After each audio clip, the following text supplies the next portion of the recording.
And I think we are live. Hello, good evening, and welcome to another Webster report. We took last Sunday off. Me and Alex went down to our secret location. We may touch on some of that this evening as we get through our stuff. We've also got our American correspondent Taylor coming in with his take on things. He's got some very different views to us, and he's got some spot on views that are the same as us. But this is what it's all about: is to have this mix of people so that we can iron can sharpen iron. Basically, we can't just keep sitting around and not provoking each other to be able to think. It, when we start thinking that we've got all the answers or we're sorted and we know what direction we're going in, that's normally when we get ourselves blindsided. So, like we always say on this, let's keep talking to people. Without further ado, Mr. Brocklehorst, All right. that's whackened up now. What? I won't go that far, but I'm all right. Yeah, you look it, mate. Yeah, I'm a bit tired, but not like when I first woke up. Like I was a bit out of it.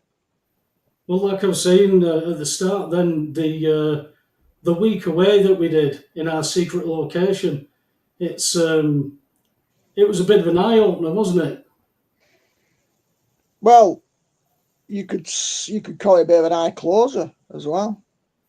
Yeah, I suppose so. Yeah, it's like because what happens, you can end up getting into a time warp or a wormhole or something like that, and you can find yourself transported to a new dimension that's still the same reality. I think I'm just winging this now, but it's very rare that people, you take career breaks. When I worked in NHS, you could take up to 5 years and it compromised your pension continuity and stuff like that. There's no guarantee if you took a play. Say I had a unique job, fairly unique anyway, certainly within the NHS, there were more people in social care, local government who had those types of jobs. So you had no guarantee that you could come back on the same terms and conditions, or if you replace your job, that they could find another job. And mine was so niche, really, that built up over time and then got redeployed. I thought I wouldn't like anything I'd come back to, so I didn't do it. But it's very rare that most people, unless you say self-employed, if you're running a business and you can just keep an eye on the employees and take a lot of time off, maybe you can venture into something new. But even then, it's very rare that you can take your eye completely off the ball, take a certain amount of time out. Most people, that kind of thing is just a holiday abroad for a week or two, which brings a different sort of stress, even though it's supposed to be switching off. Often, if there's kids involved, it's just a different kind of responsibility. So it's nice to have the change. Change is as good as the rest. But what we did, we went completely under the radar, but also to go into a situation where we had no idea exactly all the paths that might open up from it. So you are entering into sort of an unknown territory and seeing what happens. And you don't always realize when you go down what is going to change, if anything at all. And maybe sometimes, or a lot of the time, nothing changes yet. Speaking individually, I think we both can say separately that it changed things for us. But the specific impact, I feel like it's been an eye closer, in the sense that I feel I went into some sort of strange Alice in Wonderland dimension. Everything was completely different. A vortex of new possibilities arose. And suddenly you come back into the reality that you were in before you went down, and you're in a limbo between the one that might be emerging and the one you've come back to, which is quite disorientating. I don't think it's bad. I think most people resist that sort of experience or don't have the chance to get there. But sometimes you just got to sit with what just happened, what is happening. This could be exciting. This could be daunting. The whole thing where an experience could provoke either anxiety or anticipation, and you never quite know each day which it's going to be, and that it might end up being a bit of a roller coaster. But it's also strangely exhilarating. So yeah, it's been Yeah, well, ace. it was good to be able to stand in that venue and see these things and see the conference room and stuff like that, and talking about delivering studies and things like that. That what we were asked to actually go down for. You've also got the forest schools that can be taught down there during the school holidays and things like that. So from all of a sudden, from it being like just a hotel type thing, you've got an expansion of thoughts to see, well, it could be this, it could be that. So I got that bit that it was like exhilarating, but I felt, I mean, I can't speak for you, mate, but going that far away from home, that's the furthest I've been away from home since everything that kicked off in the past 4 or 5 years. So that was a test for me. Being around other people also is a test for me because, people are people, aren't they? But it was. Depeche Mode said, Say again, over. as Depeche Mode said, people are people. Do you remember that song? It was a classic. No, I just think people. I remember the other one. People are strange. Oh, yeah. Are But, strange people though? Or are strange yeah, people just strange? Or are they just people? We'll never know, maybe. Carry on, they're, sorry, pal. they're just strange, mate. They're just strange. People have gone very strange in the past 10 years. Common sense really left the building, and now we're talking about things like what's happening with Trump. Taylor was getting very excited just before we came on because he sees Is that why he everything. went off screen? Eh? Is that why he went off screen? I think he did, yeah. He had to do something, he said.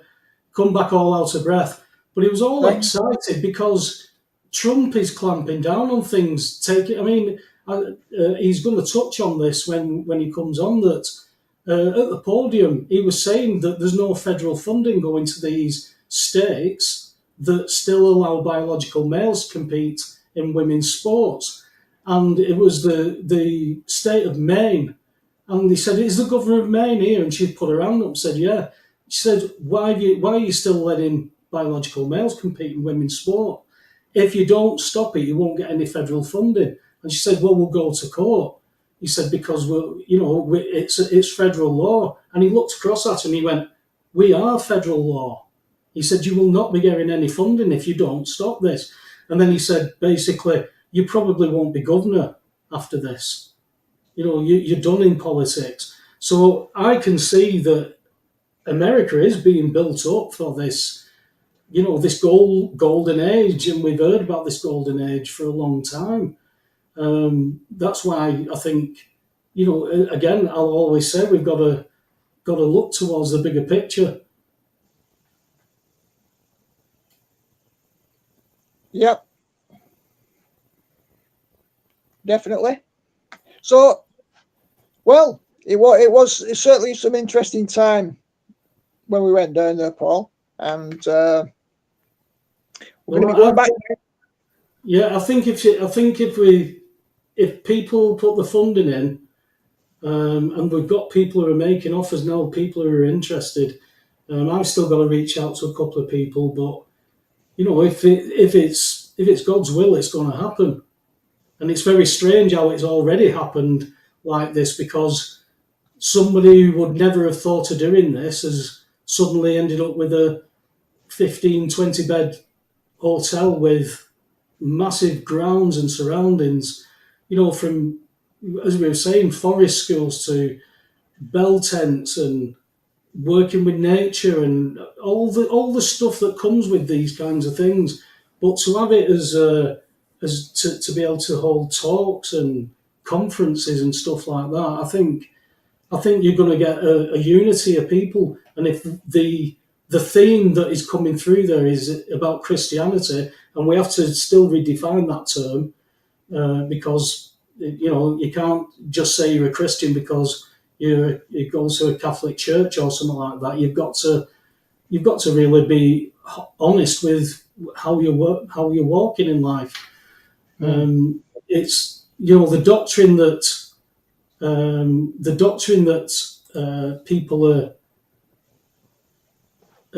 reading. Well, not even reading, but the doctrine that they're being given from these pulpits. Speaking to a girl earlier on, that the church just seemed to mither her. She's asking questions that they've not got answers for, but it's just like, oh, well, we'll just come together have a cup of tea and a cake and stuff like that. It's not like real Bible study, you know. Um, I think it's I think we've got to get down to the brass tacks of it and say, have you read the Bible? You know, like we were saying when you've got people in these classes. It's not about us telling people what this is in the Bible. It's about getting this to and fro going, this wrestle. Where, well, what is it you think? Why do you think that? Where in Scripture do you read that? And if their answer is, well, it's what I was taught, well, that's where we've got to start again, isn't it? Because you know I use it every week, Alex, but we were taught to pay our bills, and everybody knows that, and everybody does it. But it's the wrong thing for a creditor to do. But they still can't grasp that concept. So it's not really hard to bamboozle us all this time at all. Mm. Yeah.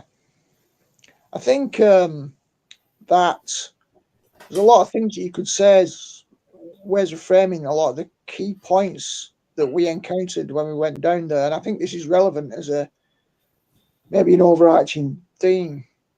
Like probably you could argue, so without getting too technical, but there were two pretty big heavyweights that people call upon now in analysing aspects of Western culture in classical Greek civilization. And so you had Parmenides and Heraclitus. Parmenides was in place and talked about constancy, and Heraclitus talked about flux. You can't step into the same river twice. And these were two really massive differences. One prioritizing order over chaos, the other sort of saying that without chaos, order doesn't really have very much. So there's a kind of a relationship, and we've got to allow for experience always sort of weaving itself.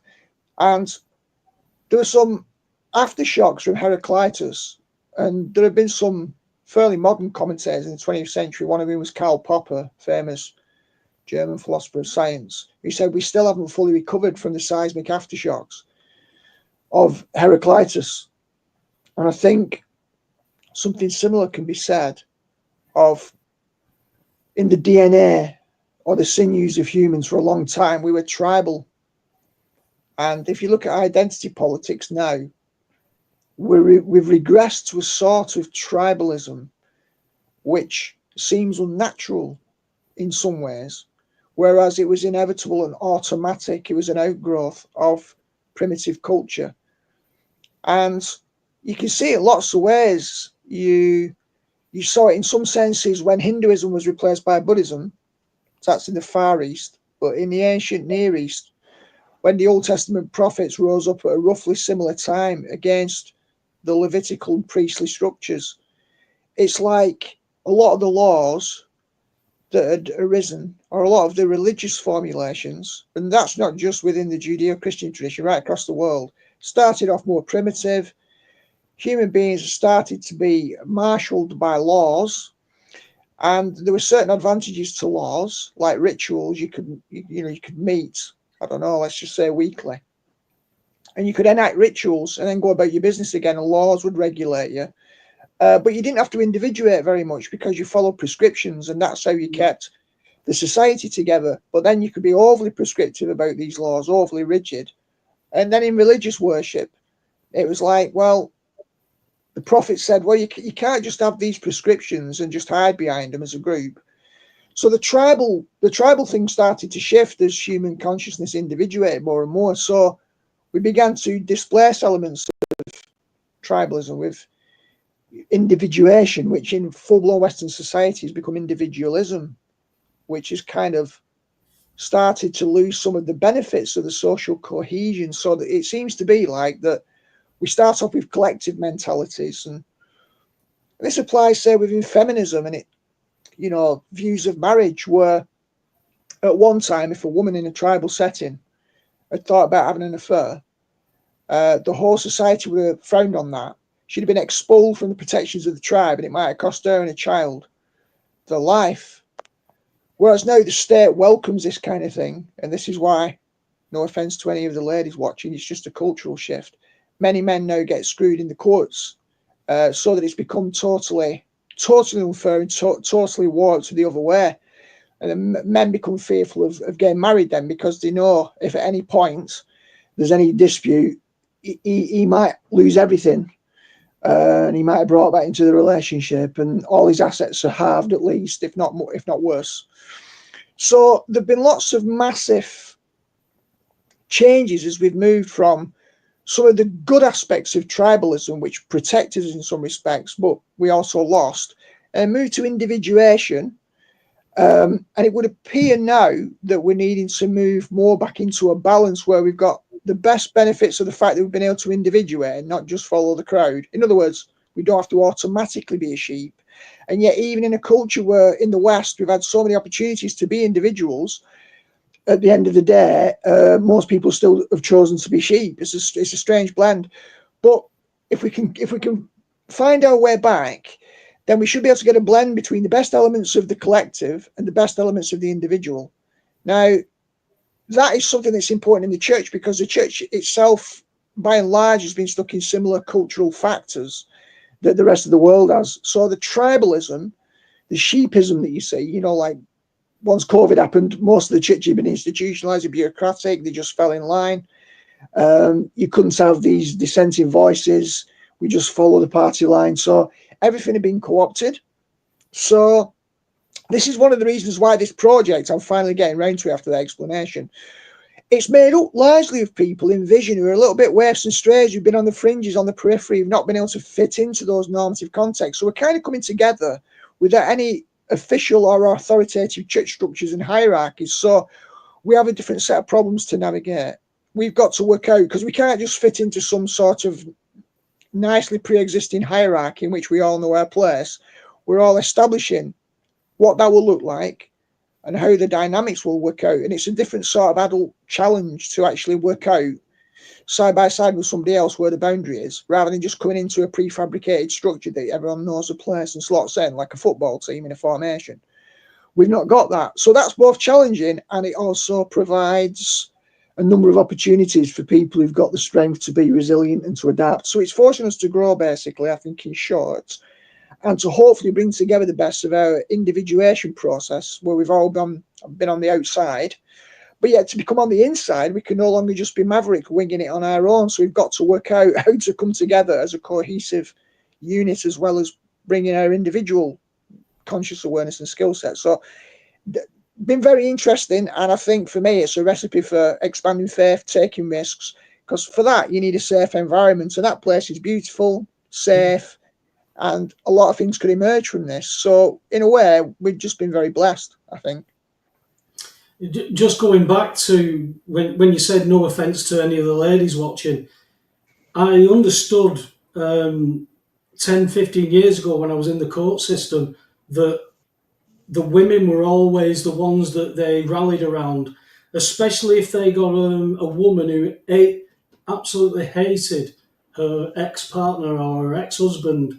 I had a mate of mine who was worth $750,000 on paper with the properties that they had, and they went through a very messy divorce. She hated him. She was drunk. She turned up at his house. She assaulted him.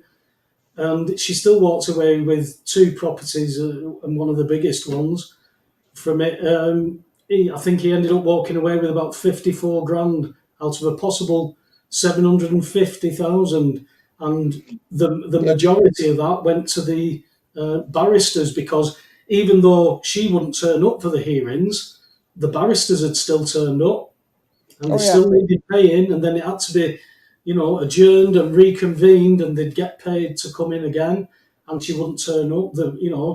So they always go for that because they want argument, they want controversy, they don't want something that is cut and dry. I knew one fellow who he was worried about what the solicitors and everything were going to do, and I said, "But you've said that you've already divvied everything up between you." He said, "Well, I have." Said, "Is that guaranteed?" He said, "Yeah." So I downloaded a basic contract off the internet.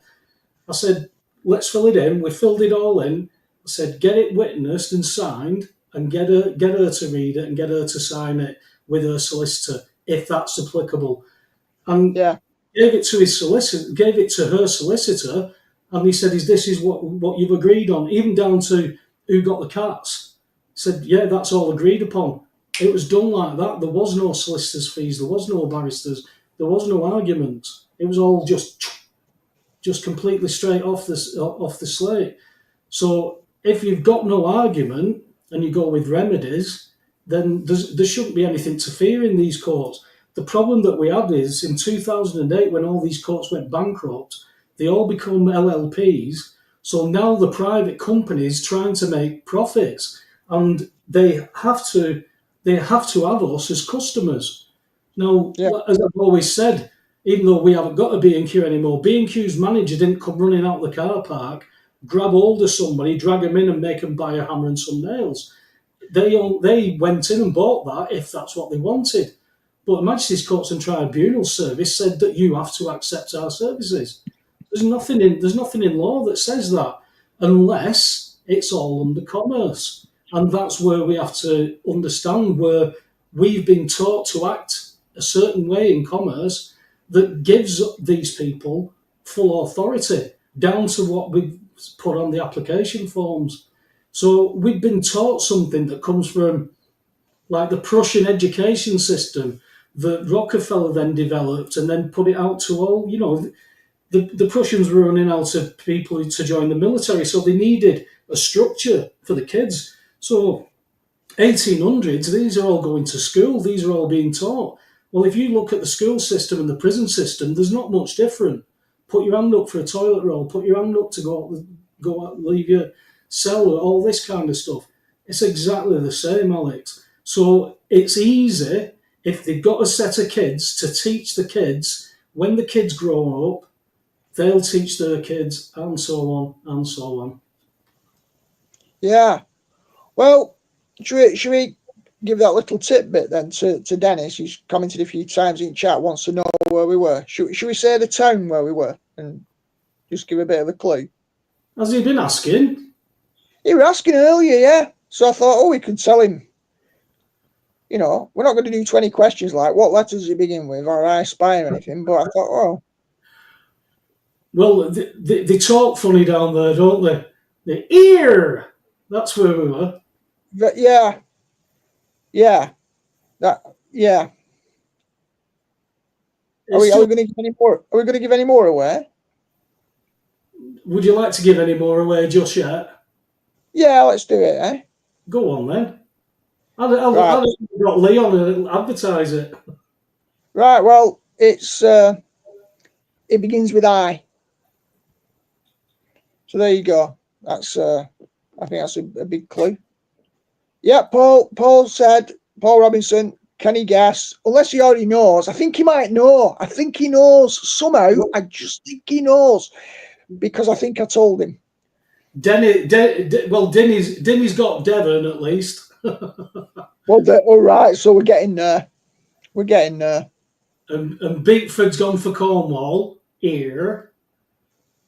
So yeah, it's I don't know what the I is though. The I's thrown me. Has it? Yeah. It won't do when you remember. It won't do when I remember. Oh well, that's brilliant, that mate. I love being cryptic, mate. When I remember, I won't have forgot, will I? Yeah, see, Paul's Mr. Robinson here, he's helping you out. He's helping you out here. So he's put a clue in the chat that it's North Devon. There you go. I mean, oh, now I've got the I. Now I've got the I. Yeah. Here, now I've got the I in it. Yeah. Exactly. So when we come back, hey, 10 dogs. 10 dogs, Donny. Right, so we didn't designate a prize, so it'll have to be a party app from a cracker, something like that. But yeah, hey, let's hope it's from the Christmas crackers that the prisoners made one year. A lot of people got very funny jokes over the Christmas table that year. They were not very Christmassy jokes, but they were very funny. Have we started to sound a little bit like two crappy morning DJs on radio with these with Let's these rock. with these bad jokes? Somehow we have tonight because somebody in the chat room earlier on thought you were stoned, mate. They obviously don't realise that you've only been awake half an hour. Yeah, but half an hour dropped off. Then I was watching that. Well, I wasn't. I was watching Mark Goldbridge's stream on City versus Liverpool. So obviously that put a glass eye to sleep. So Very, very much. Yeah, it's as the bread and circuses go, it's still keeping a lot of people entertained. That Premier League, a lot of stuff going on. People argue, people fight over these teams, but are they going to do anything to stop this country going down the toilet, or are we going to get this knight in shining armour under the guise of Nigel Farage, who's gaining a lot of seats because Labour are crap, Conservatives are crap. There's not much else in between, but he's going to get a lot of. He's going to gain a lot of seats, this fella, and with Trump and Musk blowing the trumpets for over here as well, I think we could see a lot of people being thrown under the bus in this country as well. We've got to do something. We can see what's happening in Europe. More knife. There's another fella running about stabbing people, thanks to cultural enrichment in Germany. It's happening everywhere, Alex. We've got to be able to have the conversation. But you've still got people in this country that's saying that it's racist to mention illegal immigration. Well, we've got the population being the demographics are just being rewritten. We're not Great Britain anymore. If we've ever been great, but we're certainly not that anymore. We've got this pot of change things, and they want to have their culture, but they don't want us to have ours. Some fella can set fire to the Bible, and people will just laugh or shout at him, call him names. Somebody sets fire to the Quran, and they're in jail. What's going on here? Why is there one thing for that and one thing for the other? It comes down to, again, what we've always said. It's always Jesus that can be mocked and laughed at and poked fun at. We don't see this with any other people coming from religions because it's offensive, but it's okay to mock the Bible and Jesus. It's very strange times, very strange times. yeah, Um, I'd say that the Deagle report looks increasingly interesting, doesn't it? Like because it covered 2017 to 2025, and 2025 was when everyone remembers, and that's why they took it down. The population going off the cliff from whatever it's 60 odd million to, was it 67 million to 14 million in the UK, which was the biggest drop. But there were other figures and other factors within that, like gross domestic products and purchasing power parity, which were the other metrics that were used. And if you remember Roger from a few weeks ago, who said it's quite he'd come on and give us an update himself about how he read the situation because of the developments and the impact on the UK. He was looking at that when I showed him to him a few years back, and he could see how with the trends at the time, how the purchasing power parity and the gross domestic product could go down so much. He just couldn't give an account for the population drop. And of course, then I said, well, I can suggest a reason how they could get rid of so many tens of millions of people. But he wasn't open to that, which is fair enough. But he could explain the other factors very naturally within, the curve of how things were going and his own understanding.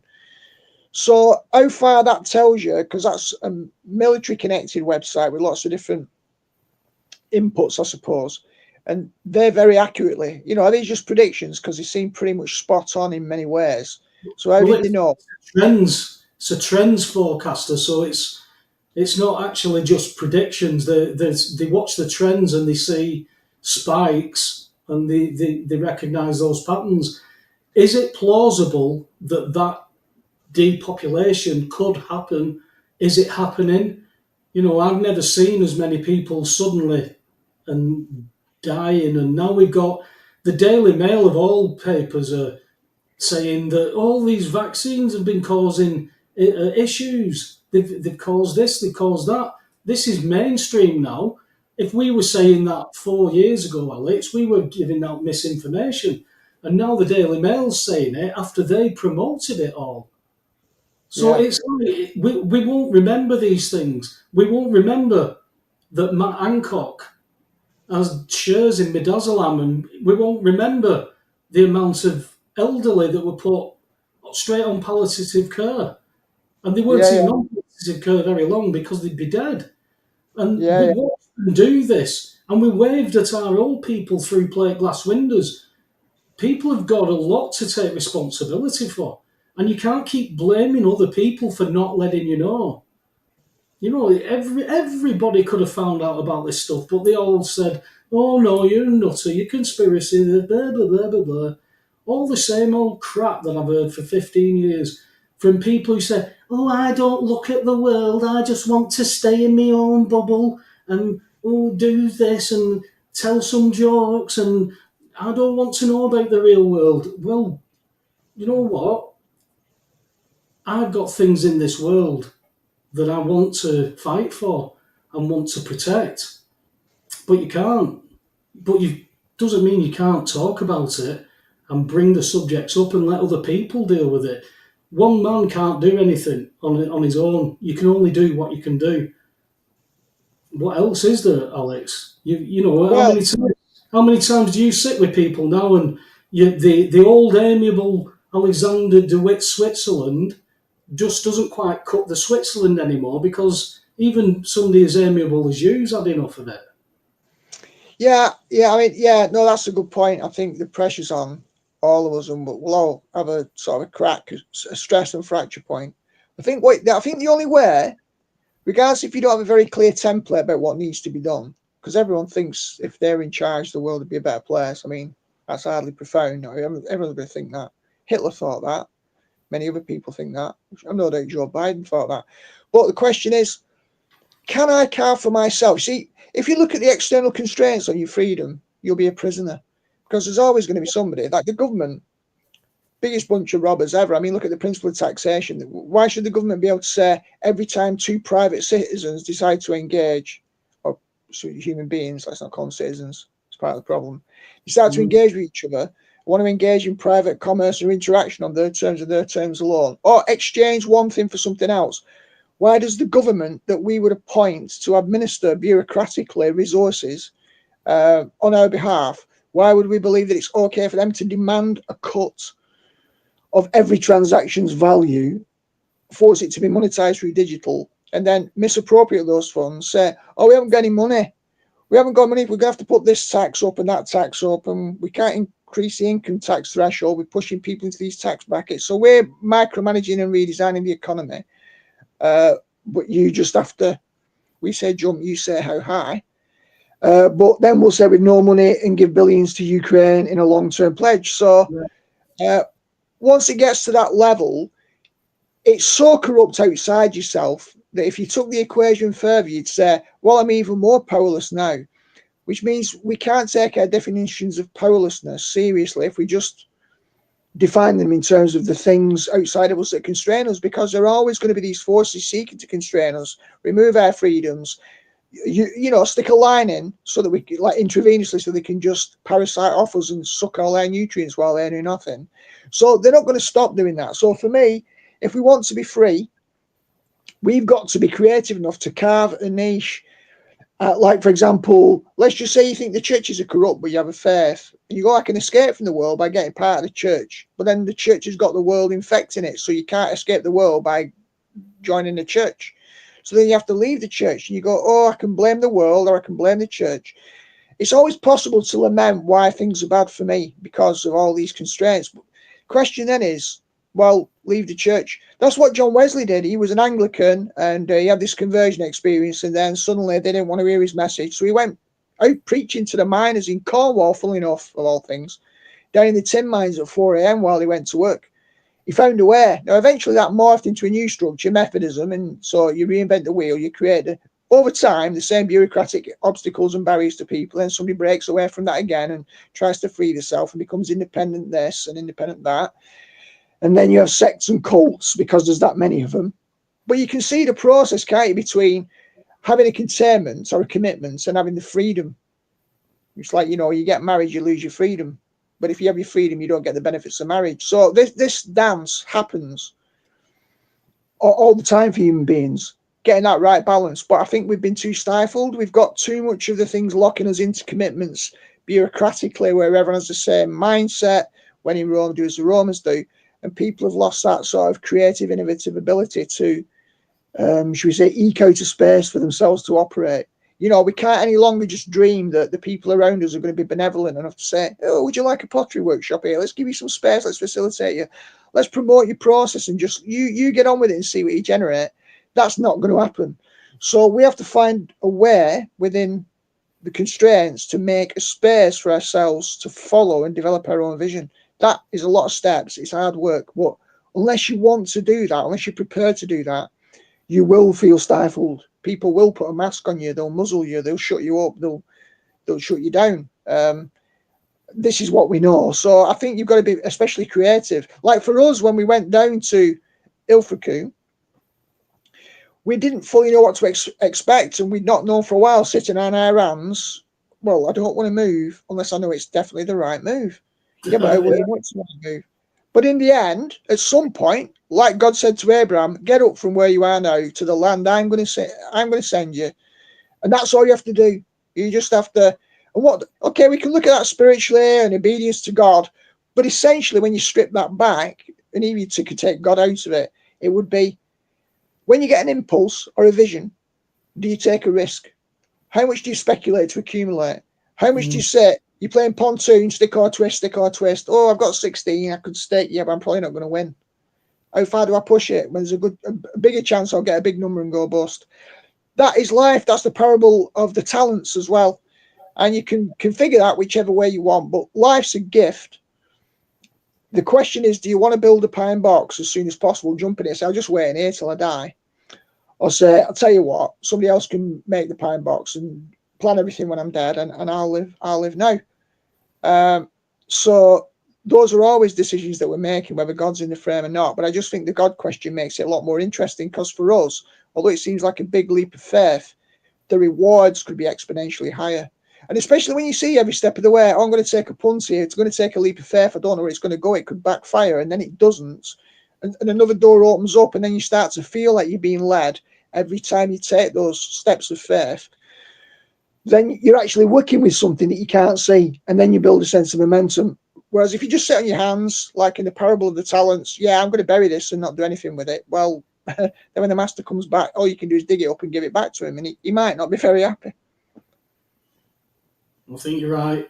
When you mentioned about Wesley, the churches didn't want him preaching his message either. He ended up standing outside the church on his father's grave and preaching from the top of his father's grave, because he wasn't saved when he first went over to America. Then when he got saved, that was when how can I do this? Well, I can go and preach in the mine as on my way to work and all this kind of stuff. This is why we started up this podcast again, was because we can join these dots. We know what's going on in this world, and we can join the dots to what the scripture's showing and what the prophecies have been. I've never seen a time where it's been so so compatible with the Bible. But having said that, I hadn't read the Bible either. I just knew about some of the stories. But where we're at right now and what the Bible says is exactly what we're going through. You know, I watched the Kerry Call on that note just last night, where they was starting off with this Jewish rabbi who was associating all the stuff in Gaza with Zechariah. Did you see that one? That was very interesting, I thought. And of course, we've got the Pope now from Saturday in highly critical condition, and all that stuff that got written, the last Pope. There are all those calculations made saying that he would be the last one. Then there's been all this stuff about Trump will be the last president, which I'm sure Taylor will have heard some stuff about this thing as well. And little things that Trump said that we were looking at a couple of weeks ago when he was encouraging people, he'd been encouraging people to vote, and we couldn't tell whether he was saying he was a Christian or he wasn't a Christian. But if you turn out and vote, you Christians, you won't have to vote again.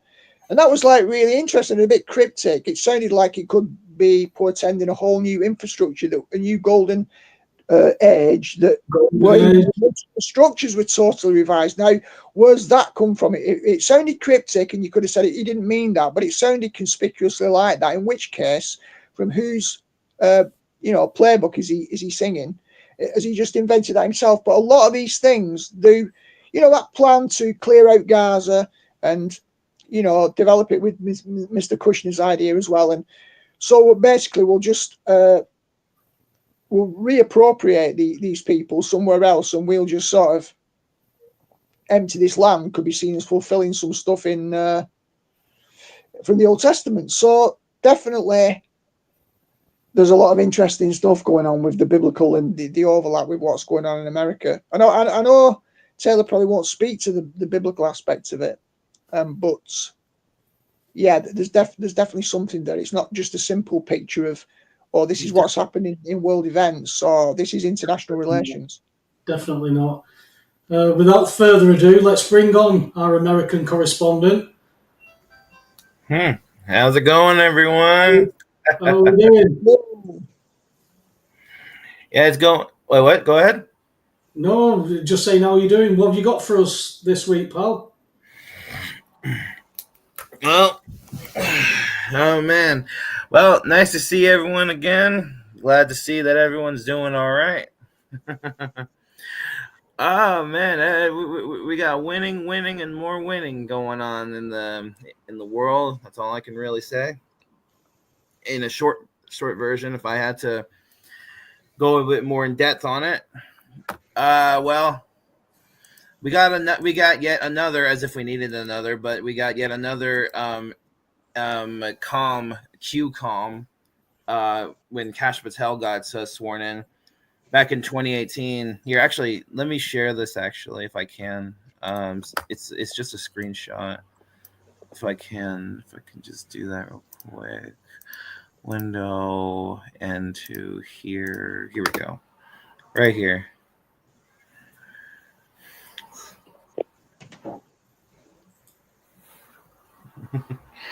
I can't tell if it's being shown. There's nothing being shown here, mate. Nothing being shown? You can't see it? Wait.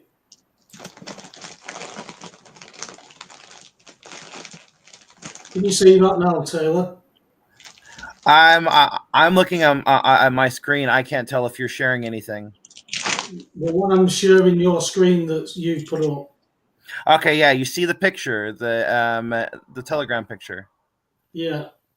Yeah, you see this right here. I mean, I know it's probably hard to read the words because it's so small. It is. It's hard to see that. If you can read it for us. Okay. So hashtag Q proof posted by now comes hashtag at Brog the Frog. Q proof, Kash Patel, QAnon. Q told us back in 20, and this is a Q post back in June 12th, 2018, before anyone even knew who Kash Patel was. And Q said, Kash Patel, or Kash Yap Patel, name to remember, Q. Yet another Q for proof. Basically, he was telling us back then, this isn't yet another person to keep an eye on because he's going to be a big deal in the future. And there you go. Head of the FBI now. Yeah, he is. So have you finished with that now? Oh, yeah. So have you, if you want to change that to anything at any point, just let me know and I can share other stuff for you. Okay, sounds good. I do have hang on. Now he's in the head of the FBI. Are we going to see? I'm hearing that we're going to see this Epstein flight clients list. Are we going to? Yes, absolutely. And what time scale are we thinking this is? I can't give you an exact date, but it should be soon. We'll also be getting the rest of the Kennedy files. We'll also be getting the 9/11 stuff. The RFK file. Yeah, I mean RFK goes along with JFK. We'll get the MLK files. We're getting all that stuff. Well, first will probably be the Epstein files though, because I know everyone wants to see that one, and it's just so awesome just how things are moving along now. Every single time, like and we've only been in this for a month. Yeah, actually, let me answer that question. Yes, he was a Mossad agent. I mean, Epstein himself was just a math teacher that they recruited. He was nobody. Ghislaine Maxwell and the Bronfman sisters, Les Wexner, they were the ones heading all that. They controlled Epstein's island, and and they've gone down as well. Do you think, as Kev has just said in the chat room, that he doesn't want lists, he wants arrests? Do you think we're going to see arrests? Absolutely, yes, we will. But you have to get to that point. You can't just rush straight to it. There are proper steps for these things. It's military precision. Like Hugh said, the military is the only way, and it's always been the case. And that's exactly what's going on here. Military precision. You got to do stuff out in the exact right times and the exact right moments. And you have to build. It has to be in a proper sequence, kind of like boiling the frog, like the deep state used to do. Taylor, can I ask you a question on that? That might be interesting for you to clarify. So again, like we said that 2 weeks ago when we were on, and I was asking to clarify about method. This isn't a question of method. Obviously, you've made this statement here about the military, and that in terms of Q, there was always this idea of you require the military. So help us out here in terms of your research. What specific difference is it that the military makes? Because most people think about the military, right? They just think, yeah, it's a structure. And then they think about the guys on the front line firing guns or operating tanks. And they know there are generals and so on and so forth. But you can get into a James Bond movie villain idea, where, oh yeah, there's this, or SAS or something, somebody goes in and does a special operation. So you've got all those James Bond resonances where people will use or apply the creative imagination to create a fantasy scenario. But in practice, it would help people to explain the precise ways in which military intervention is important, how it happens, who are the operatives of the military, at what level that they're operating. Okay, well, first of all, the military itself has always been sort of a left, what's the right word for it? They've been more of a left field kind of option. The government's never really had full control over them because they're their own separate entity. They do have their infiltrators and their high-ranking generals that are obviously deep state people, But overall, the military itself has always been sort of its own entity because it's not part of the government. Now, as far as what role that they've played, see, this is the difference between the white hats and the black hats. The white hats, and I'll define that as the NSA versus the CIA. The NSA are the military people, the good guys, and the CIA are the deep state people. And what the military people have done, and this isn't just a recent thing. This goes back decades and possibly even centuries. It really depends on how far you look. So the military has really always been there for us, in a way, doing whatever it can in order to basically keep the deep states slow down as much as they possibly can. But they can only do so much on their own because at the end of the day, they're not the government. So, actually, I'm going to be honest. I'd like you to can you give me a short version of your question so I can because right. Well, I'll give you an example. So in this country, we understand. So when COVID happened, we decided in our group that we set up a movement to serve all 46 police constabularies and then the chief officers, basically. But as Paul rightly pointed out at the time, one of the big problems was the judiciary. Now, you yourself, in terms of high court appointments and so on and so forth, and how they're opposed, a la Trump, we know that many forward moves get scuppered because the judiciary and not in the hands of the white hats. So what I'm asking in terms of military, people think of guns, they think of tanks, they think of people on the front line. When you see reports about Ukraine, you'll see some film footage, see a few missiles flying. They know the army's there to be deployed and mobilised to fight in foreign wars. But unless your family's directly involved and say you lose a loved one, for most people it's just a concept which could be associated with like a James Bond movie.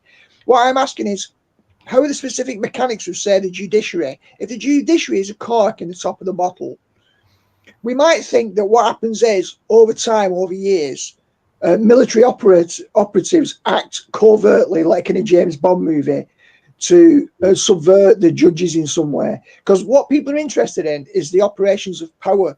How do those judiciary forces that sanction certain things and block other things and are a bottleneck, what would it be about the military's intervention, specifically the military, to overcome the power of the judiciary? So people want to get, so that it's not just a soundbite or we talk about Q, because otherwise a perceptive critic will always ask you the key question: who are the agents in this game?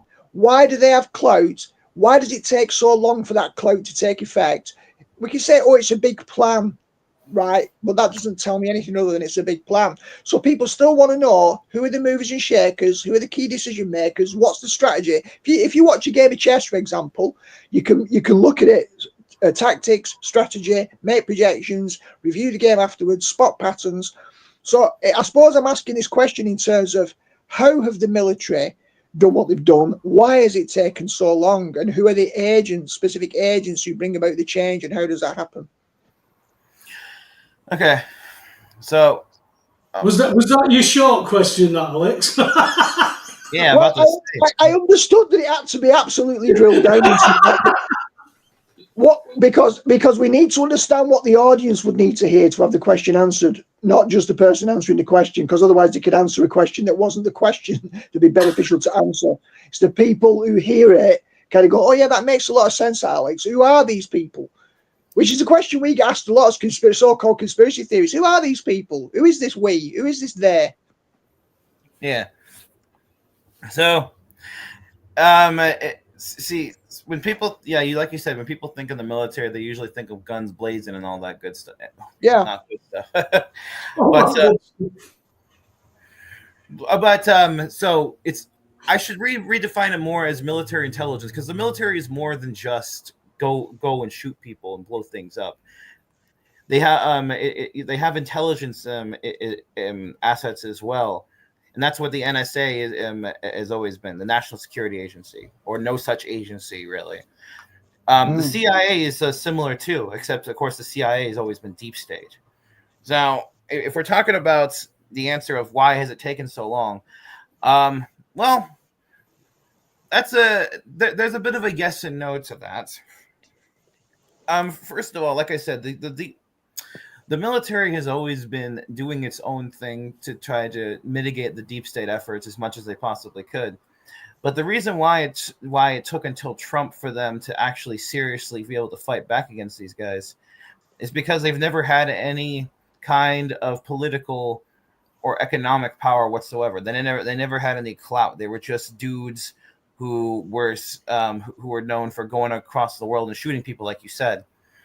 Now, the thing is that they've always, now going back decades, even to the World War II days, they've always had the intel on these people, like the Roosevelts and the Eisenhowers and the Thatchers and all of the world, the Rothschilds. They've had all this info for decades, but they've never been able to act on it because, again, they're not the government. They obtain this information without a warrant, so they cannot use it legally in a court of law, in a public court at least.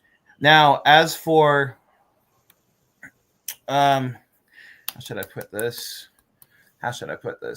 As far as things that they've done in the past, we have prime examples of this. We have the Venona intercepts, which were publicly released after the Soviet Union fell in the 90s, where they were tracking the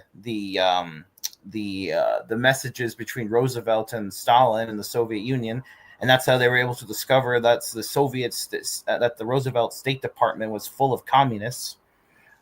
And Uh, and most of this information went to Joseph McCarthy in his hearings in the early to mid 50s.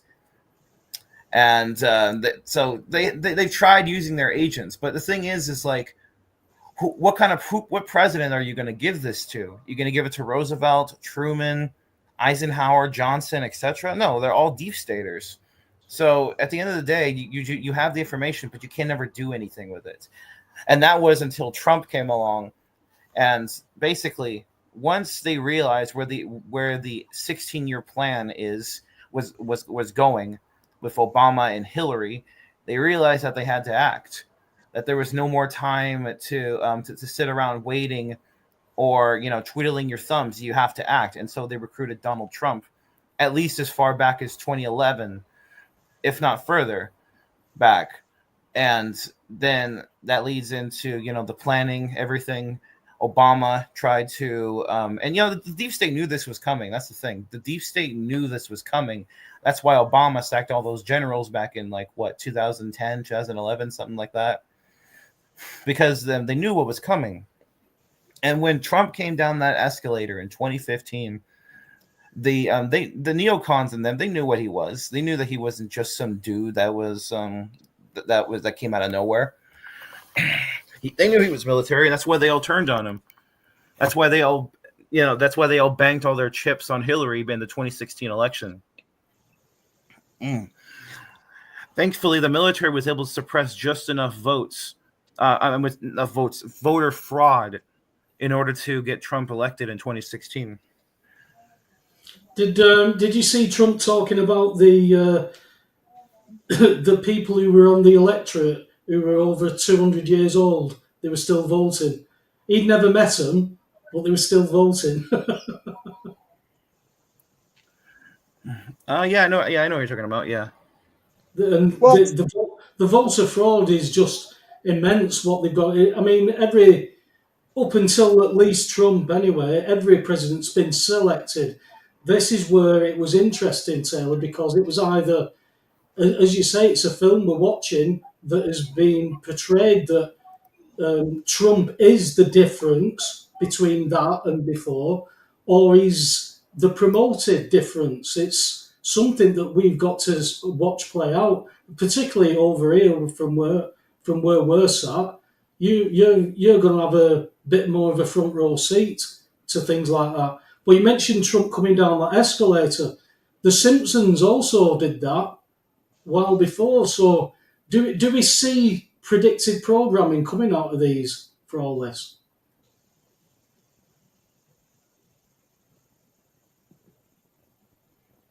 You're muted, Taylor.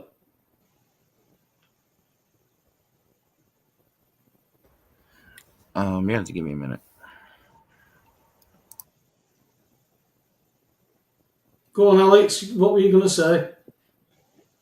Well, I was going to say something else, which I'm not going to say now. But on that point, it's this good versus evil narrative again, because the problem, and it's a good point. So what we've done, we've drilled down into that when I asked that question, Taylor, and you answered it really well. And that shows the benefit of drilling down. And when Paul talks about iron sharpening iron, when smart questions can bring about smart answers that bring about further smart questions, we're pruning stuff down and getting rid of the dumb. But then, as Paul asked the question, once it becomes clear that you've got these white hats, and maybe since before Kennedy, when the military-industrial complex appeared, and Kennedy starts a space program and he's trying to develop tech and take us forward, and then he's getting shut down. We've had this situation where for 60 years now, behind the scenes, they've had to wait patiently. But that sort of tells us then from that picture, which I can kind of concur with, that the white hats have been there waiting to balance the deep state. Now, for a project that's gone over 6 decades, if we just flash them up onto the screen a bit like the bat signal, we see the stuff that's on the screen and we go, oh yeah, that's the baddie or that's the goodie. And when we've had the baddies in for ages, we kind of go, it's a good job the goodies were there in the background. That doesn't mean they're not goodies. The problem is most people say everything's a ruse, everyone's a shill. So we know that there's an inbuilt tendency of people, when you've had a pressure for so long, that they become suspicious even of the potential good guy. Then they buy into a narrative of their own. And then they suspend their own critical thinking by just doing like a Hegelian pendulum swing from good to evil, evil to good. But if you're going to have a sophisticated analysis, you should analyze not only the structure of the evil that brings about or perpetrates evil acts in our culture when they're on the throne, but you should also look at the subtle shades of grey within the white hats to imagine, are they themselves agents who are certainly better than the evil ones, but have they got something themselves which we don't know of yet because they've been background operators, that's going to come to the fore when they wrestle control. I mean, it's interesting that when people do wrestle control, look how much faster Trump is able to bring about changes this time in his second term because he's got more support and he's got Vance and others in place. So then he can accelerate his plans to turn things around, and he can write executive orders with mandates where he won't get criticised in the media the same. This is all good if the agenda is unequivocally a positive one. But when people have been held back for so long, you get this big momentum, a big push. In the first 2 years, he needs to speed through a lot of change. But we in this country can see a similar effect with Keir Starmer, who's come in and knows that before these local elections that was going to kick in, he was going to have to push a load of things through just in case he might get toppled. So if he can get those things through quickly, he can bring a lot of damage in rather than a lot of good in the case of Trump. Or superficially, we can say it looks good or it looks bad. So as soon as we start to ask the question of good and evil, the white hats and the deep state, we've always got to ask, is there another glove puppet hand inside? Is that just another level of the actor, which is not possible to answer on the level of the analysis itself? The analysis will look one way, and we'll say, we'll compare this on the left with that on the right and say, well, that's better than that, so it must be good. It might be better, but is it necessarily going to lead to the promised land? I think that's a question that Paul's also always asking in the background behind this apparent question. Especially when you've only ever had two parties that you could actually feasibly vote for, because there was only ever two parties to get in. Now, whatever Trump's still in that party, but that party's now changed a lot of its views. Over here, Conservatives and Labour, there was never anything in between apart from the Lib Dems, and they shared with the Conservatives. And we saw how they were just going to, lie down and have their bellies tickled. But now we've got this Farage, this third one coming out, when you've got two parties that are just doing nothing but absolutely destroy the economy in the country. Both parties were doing that. Now you've got somebody coming up in the middle who's saying, I'll stop that. So you have to be able to say, well, is this all part of the same agenda? Are these two parties deliberately failing so somebody can come on and make the final push for that, for that last bit of the agenda? Well, these are the critical questions. I do believe that Taylor's had a bit of difficulty with being overheard and being disapproved of, so maybe he has to be discreet. But more credit, asked a question in the chat that basically F Trump, they're killing all the chickens in Ireland. I'm not sure what Trump could do to save the chickens in Ireland, but you never know. Maybe Elon could speak up. But, many a true word spoken in jest. That is actually a critical question here, where they're killing livestock under the, pretext of being some chicken flu. I'm taking it that that'll be the Republic. Well, the Republic is under Europe, so everything in Europe's going to be on steroids compared to what we're on. But it always comes to us in the end. If we'd have stayed in Europe, our chickens would have already been being killed and everything by now. They'd have had different policies in place. Why do you think Starmer wants to use all the business agreements to drag us back into Europe? And kill our farms. Yeah. they're making the. You've also got. I mean, there was really good turnout for the talk in Burnley today. Carl's meeting. They've had a really good turnout today, and they were talking about the farmers and how people need to get in touch with their local farms and stop with this supermarket stuff and things like that. Because what if we lose the farms, then there's nothing local. There's nothing in the shops. We're knackered. I knew when I was coming up to Darwin on Friday that the economy was still working, Alex. Because when I went past the dog groomers on the treble six, it was absolutely packed with dogs being groomed. I think that's going to be one of the first things that will get knocked on the head, cleaning your dog. Well, maybe Kia could turn that into a policy and say, will you forgive us if we only groom dogs? Oh, the dogs. They're eating the cats and the dogs. They're eating the pets. Well, that's what they were doing. That's what I couldn't understand it. Trump actually said the truth. The immigrants He weren't did. eating cats. They were Yeah, that's eating. right.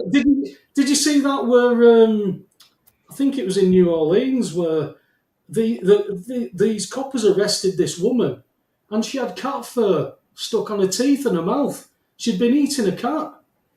And That's he said, right. and so it was really strange to see that that was being, he was being shot at for that. Just to add on, more credit said it's not the Republic of Ireland, it's Northern Ireland. So that means Northern Ireland and Scotland have both been test beds for this country. We've got South Wales being the test bed for the sex education curriculum. So we are going under this test now, Alex. Yeah, there's no question. That's why I brought it back to the Deagle predictions, because it does look that since the Second World War, we've never been conquered as an island, as we know, militarily. But it's like they've had long range strategies in place to destroy this country from the inside out, and it's like we're getting the wrath of Brexit, the backlash. We are being destroyed in some senses. Whereas America's now potentially facing some resuscitation and golden age. But this evokes for me these images of the harlot sat on the back of the beast. And it feels very much as if that which is being made desolate, this was the seat of all empire. And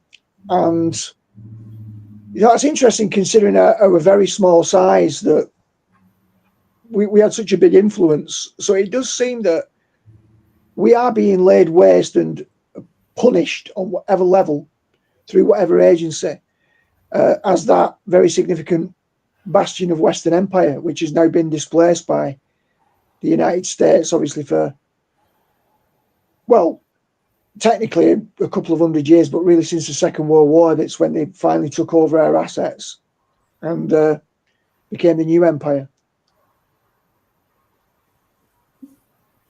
Yeah, it's how are you doing, Taylor? You come off the ceiling, mate? Come off the ceiling. I don't even know what that even means. But it means that you've got that angry, you're clinging to the ceiling.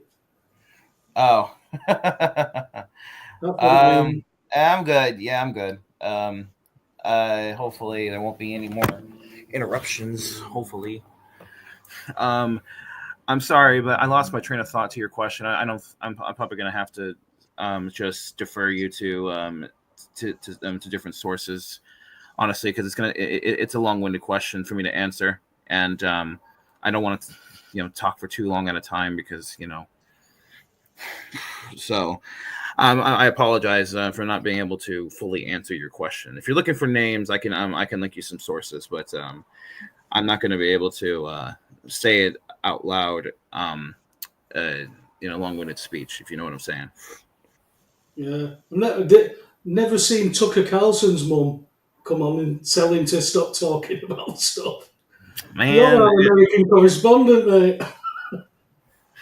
Yo, freaking oh man, Tucker Carlson. Yo, speaking of Tucker Carlson, there's this nice ass little calm that they had, and he had it in his interview with Putin, which was it, like a few weeks ago or whatever it was.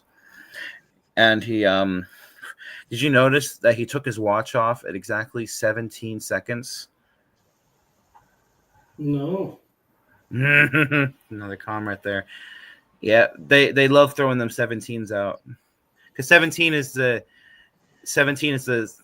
Q is the 17th letter of the alphabet, so they love throwing that number out as a way of saying, yeah, this is a this is a play, this is a movie. It's basically a reinsurance thing. If that makes sense. There was this. There actually is a 3-minute clip I'd like to show you, if that's possible, if that's all right with you. Have you From got it? say again. Have you got it? Yeah, I do right here. Yeah, I have it shared right here.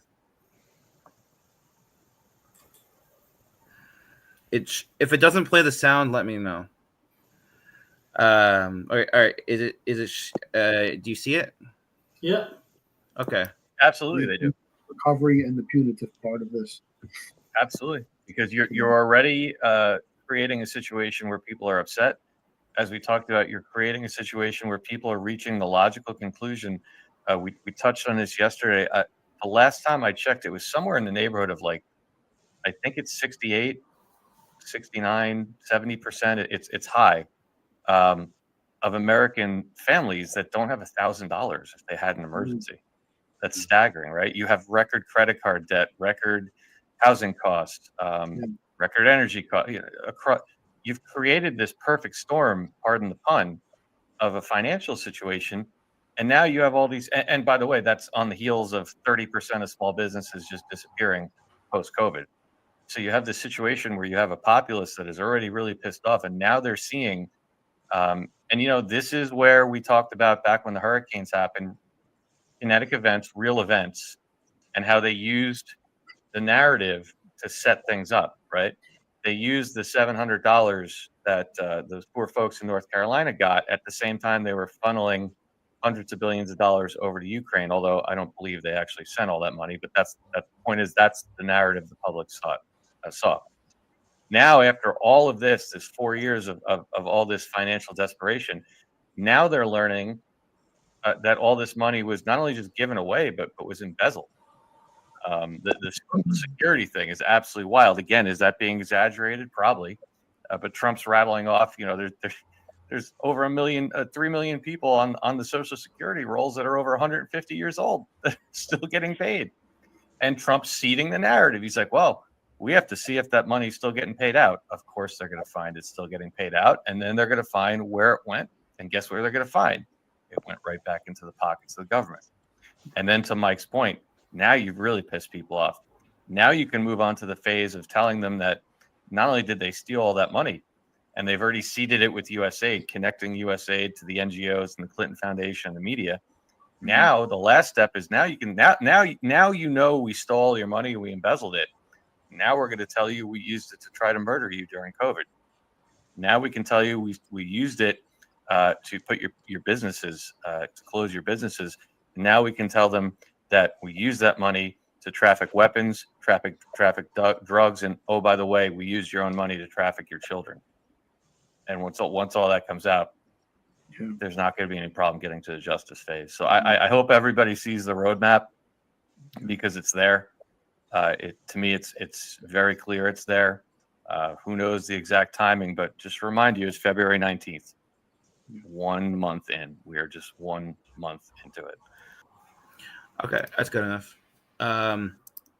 So I wanted to show that for anyone wondering when the justice phase is going to be coming out, basically for the arrests and all that good stuff that we've been waiting for all this time. It's a process that we got to get to, and it's coming up soon. And again, we don't know when exactly it will happen. But first, we need, it's one step at a time kind of thing. Kash Patel just got signed in as a FBI director. And so now the files got to start getting released. And then after that, then we can start pointing the fingers at, at the specific people who have been responsible for all the money laundering and, with the Clinton foundations, the NGOs and USAID and all that stuff. That's all being worked on right now, and we have I forget the name of the agency that was just signed in by Trump, but he said that Dodge has already found over what Elon Musk said, at least $1 trillion worth of misplaced funds. And he said that 20% of that at least will be distributed to the American people. And this goes for the debt as well. So, it's just absolutely crazy, the stuff that's happening, because then you have the MSM,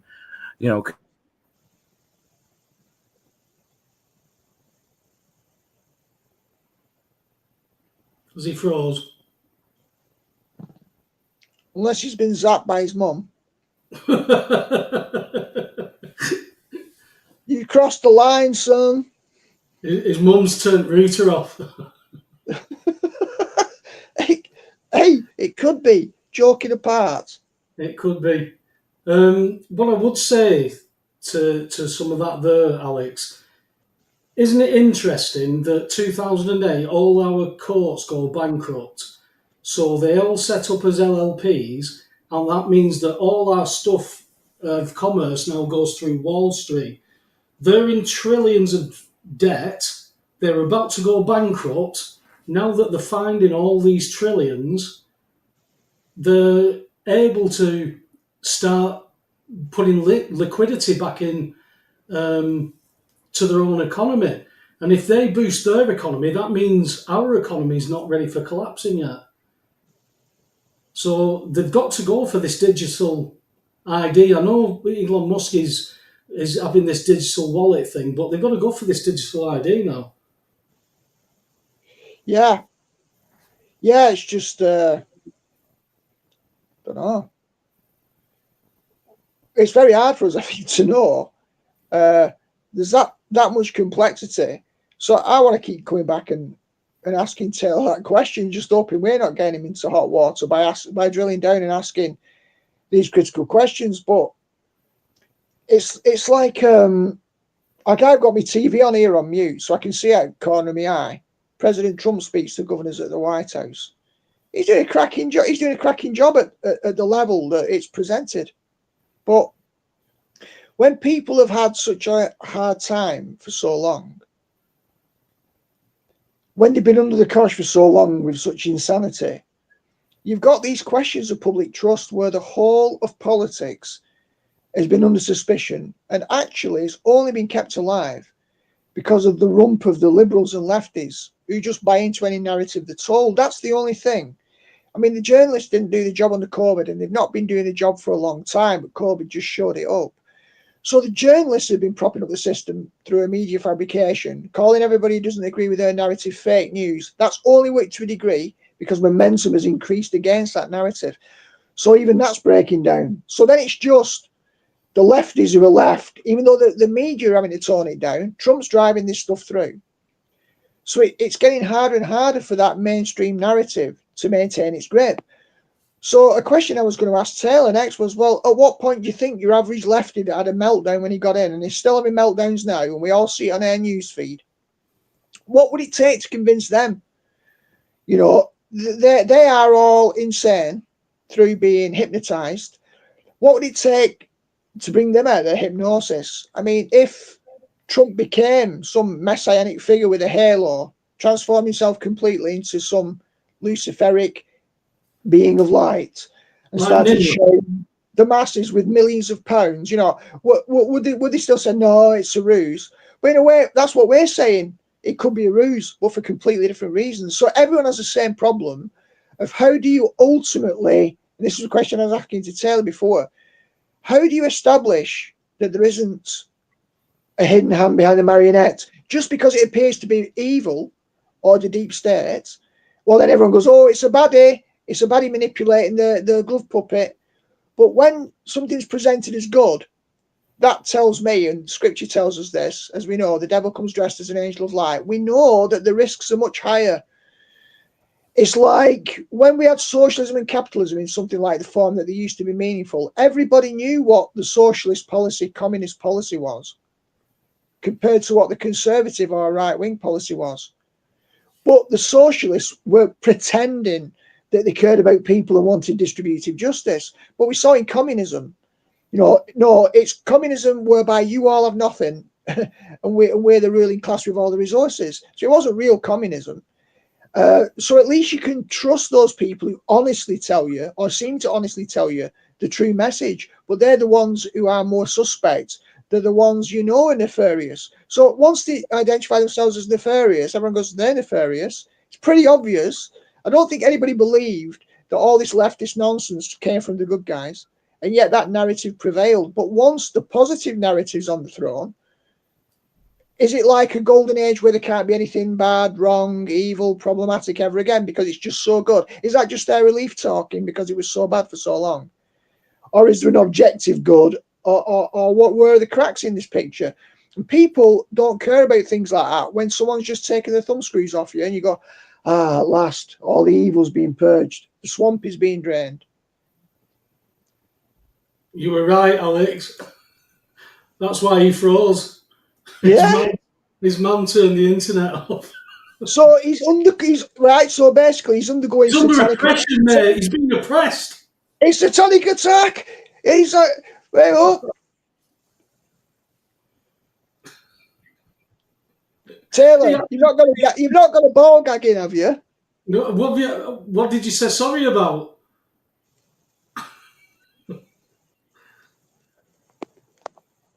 Still on mute. Oh, no, he's staying muted. I'm going to stay silent. Tell you what, he's becoming our Martin Niemöller. You're not wrong. I don't know. So even our American correspondent is now being oppressed and suppressed. Can't get the information out there because his mum says it's wrong. I know me and my mum, if God rest her soul, if she'd have still been here, we'd have had some right heated debates, me and my mum. Well, it might be an insurrection against the Brits. I mean, don't forget, we could be in some ways corrupting our American correspondent, and we could be stirring the pot in ways that we're not aware of, and actually it could just be that Taylor has actually managed to win that battle before, but we're asking those questions in such a way that reframes it from a British perspective. So maybe there's something going on there. Maybe it's the British Crown that's being resisted. Taylor reckons it's him that's corrupting us, mate. Well, every now and again you're gonna have a good battle. It's not. It's though when we talk about battles, we're talking about courtroom battles and government and politics, not arguing with mum over the internet. Turn the internet back on. Got to start somewhere, mate. Like Jordan Peterson said, clean your room. If you can't win the battles under your own roof, so maybe we need to get Taylor's mum on and get her voice into this. Maybe Taylor's mum. Maybe Taylor's mum doesn't believe in Q, because I still don't know what she disagrees with him on. So you'll have to type us that, Taylor, and let us know. Maybe who we're seeing here is not Taylor, right? But it's Taylor's mum in a Taylor mask. All right. And Taylor's the one who's censoring his mum. Hang on. So Taylor, would that mean that she's a Biden supporter? You could have just nodded. He's being watched as well. He's being scrutinised. Oh my word, she loves Biden and Harris. Oh no. Should we pray for him? What do you think, Paul? I think his mum needs praying for, definitely. Oh dear, the man's enemies shall be those of his own household. Exactly. Children will turn on the parents and vice versa. I think we need prayers for everybody, mate, with the way things are starting to move forward a lot quicker than it's like that clip that Taylor played there. it's a month in, and he's made all these changes. As long as they can justify everything they do, and it's for the best of the people, they'll be able to do whatever they want. Hitler had exactly the same clean sheet. You know, when they're in abject poverty, and you give them a 3-bed semi-detached with a family car and package holidays.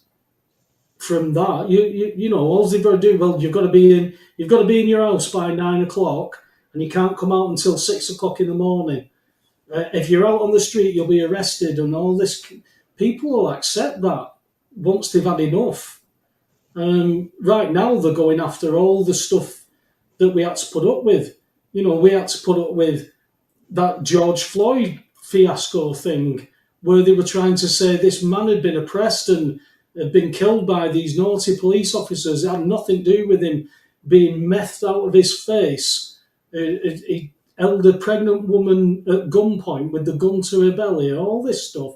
We forget about all that because there's an agenda behind it. And as soon as that agenda doesn't fit, we have to forget about it and move on to something else. This is where it's getting ridiculous. At least Taylor can still write libtard in the chat. So we need to be thankful for small mercies. He has not been completely and utterly gagged. But here's a point. I'm going to make a point now. So this situation, let's just look at it in real time. There was a time, oh, your mum can't hear this, Taylor. There was a time when I was living at home, right, when my mother had cast a bit of a shadow over my life, bless her. I'm going to be diplomatic and not share too much about it, but it came from her own pain. And she'd come from a foreign country, married my dad, was 11 years younger than my dad. So English wasn't her first language. And she came over here, and it made things a bit difficult. Now, the only other time I got any sort of formal therapeutic intervention for anything was having a hard time in 2005. And I remember one time I was looking up at this clock and wondering how I'd get through the next second of life, never mind the rest of my life. It was that dark. And I ended up had some health-related concerns, and they were psychosomatic on a lot of levels. Although I hadn't got me diagnosed as celiac for another 5 years. But basically, I went to the doctor. I ended up getting about 4 or 5 counselling sessions that I found out afterwards was CBT. And this woman was an Asian woman, and she could only been about 4'10" tall, called Lata. But it's really interesting what she said to me, because after about 5 sessions, because I'm a pretty rational chap, we'd really drilled down into some stuff, and she said, "Luke, do you want to try and deal with this stuff now? Because I was living at home, or do you want to put it on the shelf for now? As you know, or do you want to put it on the shelf forever?" I said, "Well, how can I say that I can put it on the shelf forever?" She said, "Well, we've talked through it all. You've got a good grasp of this. But after we do this therapy session, you're going to be going back to the same house that you're living in with your mum. So any progress that we make in these sessions, which is about moving you more towards independence, so you're not under the domination or control of another, you're going to be going back and living in those circumstances."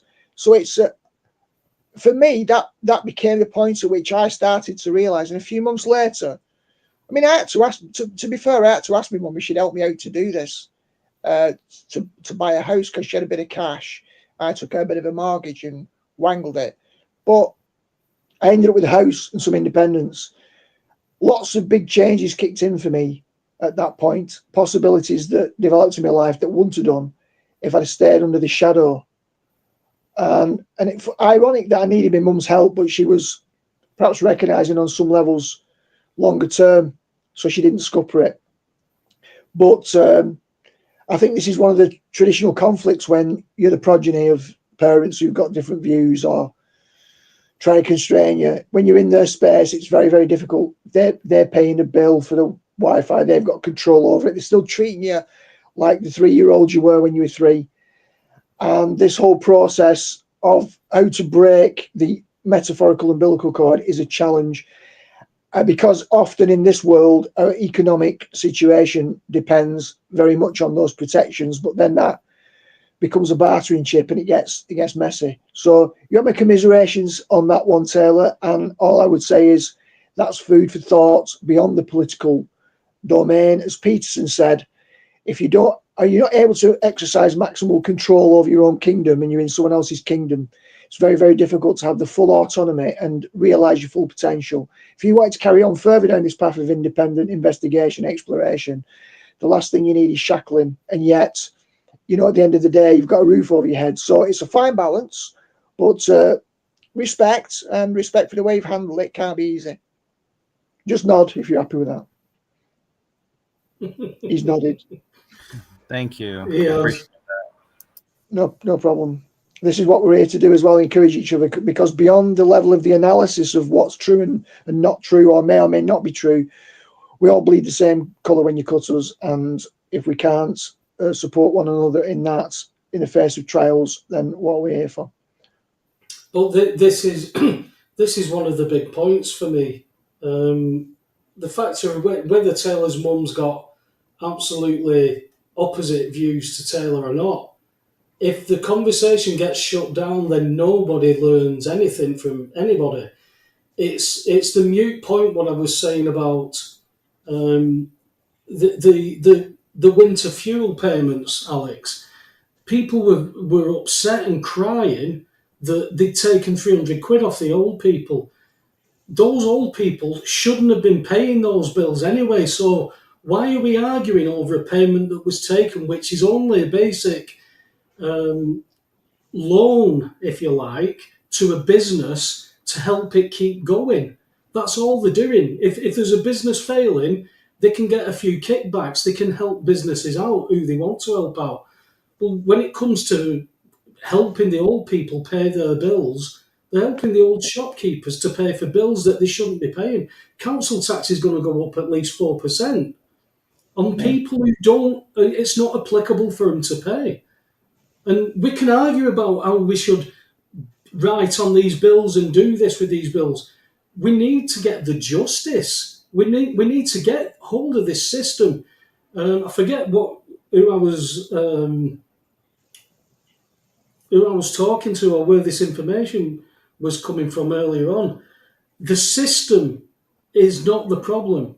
It's the people in positions that are misapplying legislation purposely.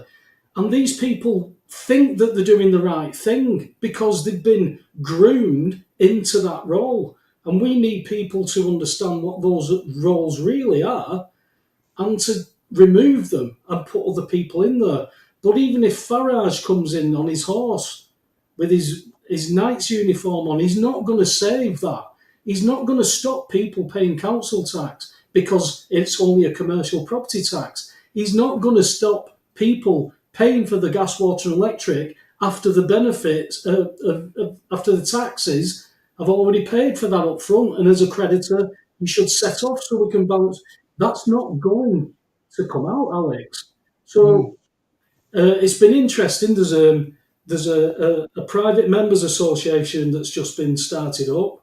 That I've not had a chance to go into the ins and outs, but it's an interesting concept about joining a private members association, because if it's on the basics of it, how I understand it, it changes jurisdictions.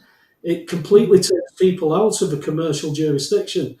Now, that could be worth knowing if we can get it recognised and if we can do it in the right places. It was all well and good having our own common law courts with our juries and our sheriffs and all that, but you went and arrested people and do what with them? Take them to the police, they say there's nothing to do with us. Take them to a court, they don't want to hear it. So it's a complete overhaul of this system, not to replace the system, but to replace the people who are in it with people who actually understand the system and orientate it towards the people instead of just to companies. Because my friend who's a solicitor, he's had loads on over the past week, and they're all time bar stuff. So they had to get this in by that point, this in by that point, this in by that point. Because if you miss these deadlines, your case is gone. And that all the employment law is all slanted to the employers and not the employees. This is why society is falling, and people must start having these conversations. You know, I mean, I don't know how long Taylor has possibly been trying to crack his mum all this time to get information going, but it's a battle. It's a battle. Well, People are stuck in their ways, whether whether it's right or wrong. They believe that they're right, so they don't want to do that change. well, right. So this might seem a bit left field, but I'll pull it all together. In traditional theistic religion, God created the world and exists outside of time and space. So it's interesting that with these processes of change, time seems to contain seeds of change. So it's like there's a principle underlying it, like almost like on a fractal level or a patterned level. The tyrant, the more tyrannical they are, the more powerfully they train the guerrilla resistance. It's like there's an inbuilt principle in the texture, the fabric of it all, where inevitably there might be time required. So Taylor's spoken in the long span, and we know military industrial complex before Kennedy. So for 60 years now, there's been a process percolating and brewing, and so on. Taylor's analysis, it's taken 60 years to get to a point where you've now got Trump in place to be able to coordinate with the background work that's been done. It would seem to be that, and this is what we're going to say regarding Taylor, if he hadn't been in the backdrop of what he would describe as a libtard family environment, it perhaps would have not applied the pressure on him over time to be so determinedly not a libtard. So in a way, we've got to be sometimes thankful for the crucible, which is painful, that forges us over time, because we might not have been as resolute in our conviction. So we've got to always doff the cap to problematic circumstances, suffering, difficulties, because like with Job, it formed even deeper character. It made him penetrate deeper into the mysteries of life, to not settle for superficial answers, to not take the stock responses of religion that just said, if you do the right thing, God will bless you. If you do the wrong thing, God will curse you. He was forced to go deeper, and this is what all critics have to do. So maybe we need to be a little bit thankful as well for our persecutors and our oppressors.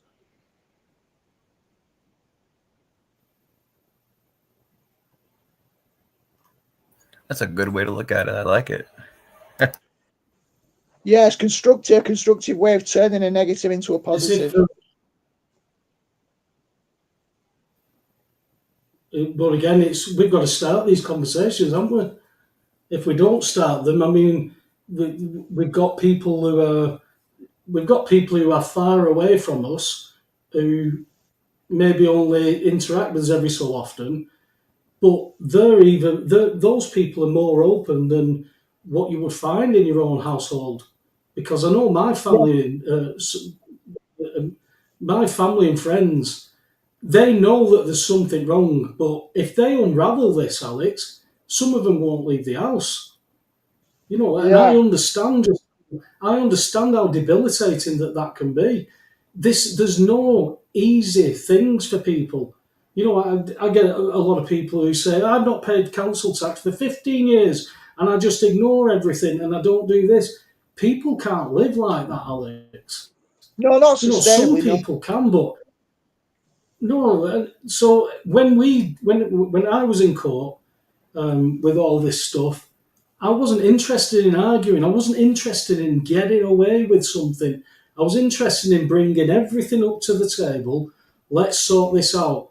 I've got this check that you sent me. This is what I'm meant to do with it. That's how I thought we would get through this.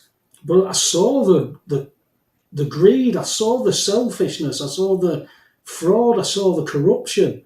And they were willing to cover it up. And the ones who didn't understand it were shocked with what they were hearing. You know, when you see a magistrate read that she shouldn't be paying council tax, and she's going, this is disgusting, and yet the court's still finding against you. Yeah. We've got to have people who are in these positions to grow some balls and put their balls on the table. Because Painful again, mate. Desperate times, desperate times call for desperate measures. Some people need to feel like they're in the last chance saloon. They've got nothing to lose, and then we get desperados, whether we should or we shouldn't. In chess, you sometimes get a desperado piece that knows it's going to die in the end, so it just takes as many of the opposition out as it can before it gets taken. It's going to get captured, so it sacrifices. It takes the knight takes a pawn back before it goes down. Sometimes people have to get to that sort of equation before I've got nothing to lose, and by definition, they have to be pushed to the point of no return often. So it's when the thumb screws are on that people eventually decide, well, they've taken everything, or they've taken this, they've taken that, they've taken this, they've taken that. What else can they take? And that's why most people take a long time to get there. And I'm not sure that we'll ever get past that psychology. Where does courage come from? A lot of courage is born through facing oppression rather than us being born with it. But that's just it. How can King James has just put in the chat room? You've got to rebut the assumptions. If you don't know they're making assumptions, then you don't know what to rebut. And if you don't think that you own anything other than what bits of paper that you've got, and you're saying, well, how are you doing this? How can you do this with my property? I own it. Look. And you're pointing to a title.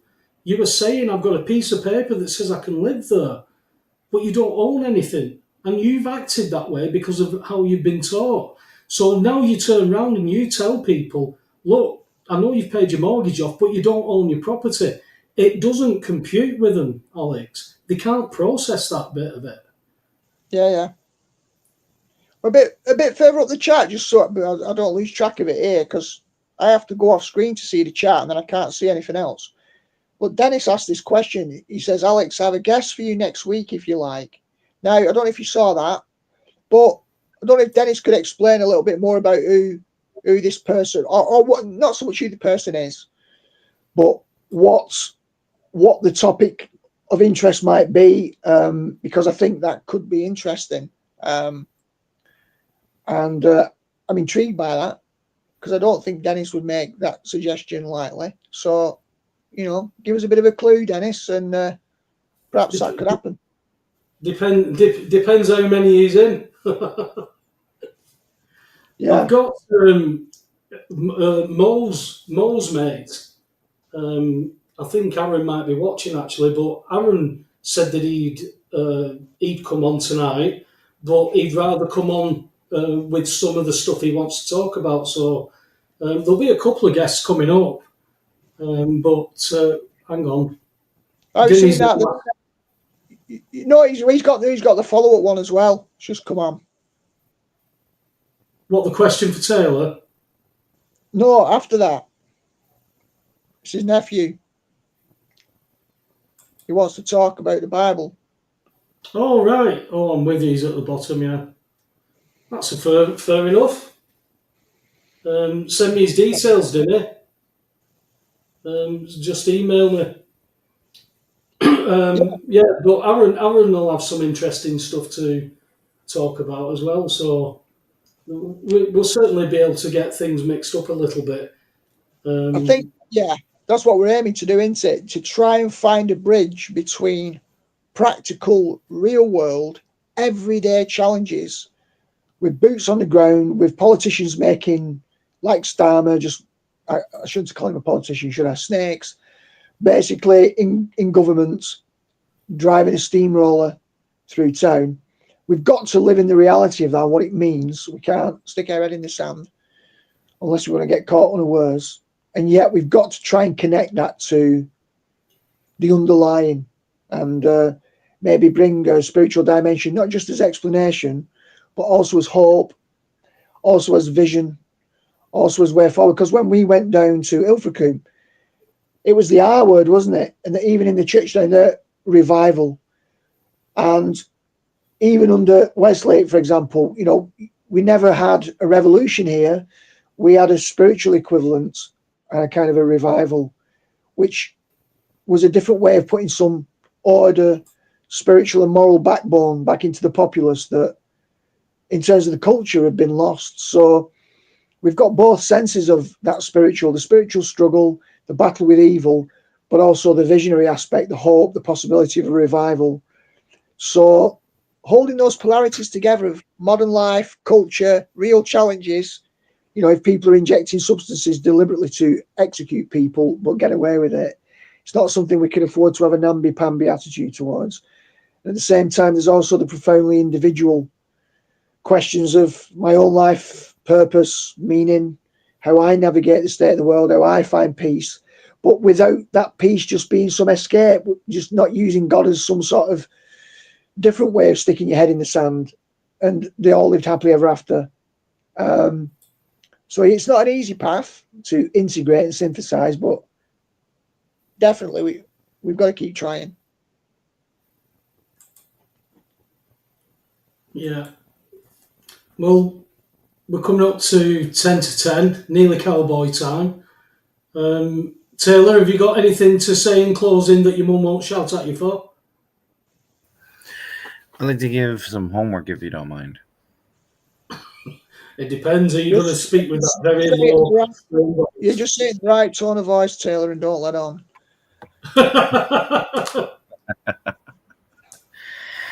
Yes, there's actually a couple of things I'd like to link, if you don't mind, that I'd like people to go and check out.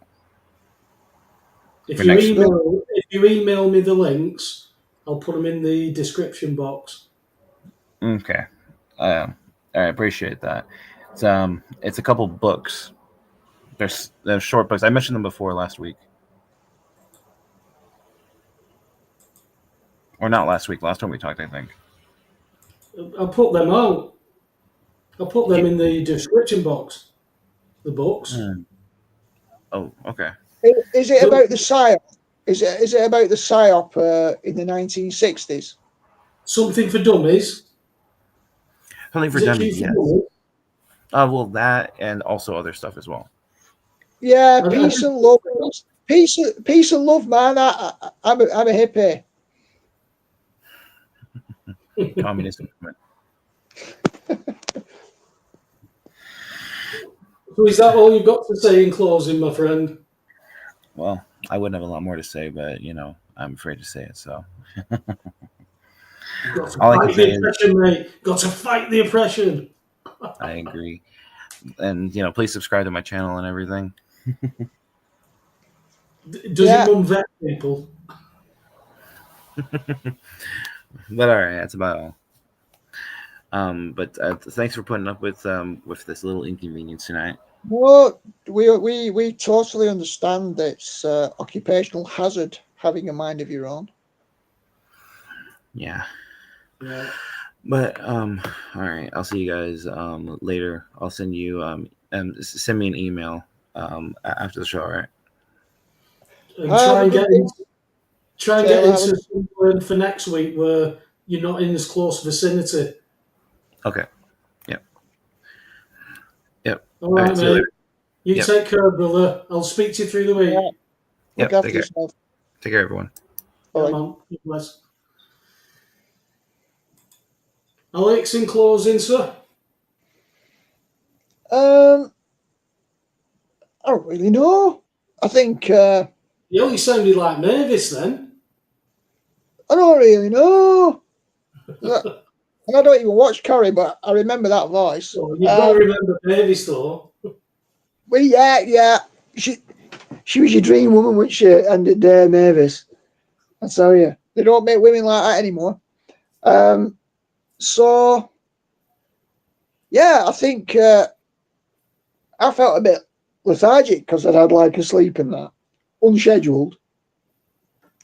And we've not quite made 2 hours. We're not far off. I think we got a good. I think we got a good blend of our American perspective and our British one. We covered a lot of territory again, and it would be good to have a guest on again, another guest. I mean, obviously, Taylor's become a regular fixture, and I think that's been a natural development, and it feels about right. So we've not had as many people on, I suppose, in other capacities of late. So that might be a good one, especially because Denny's nephew has got some biblical questions in place. So that'll be good to field some of those. So that can be interesting.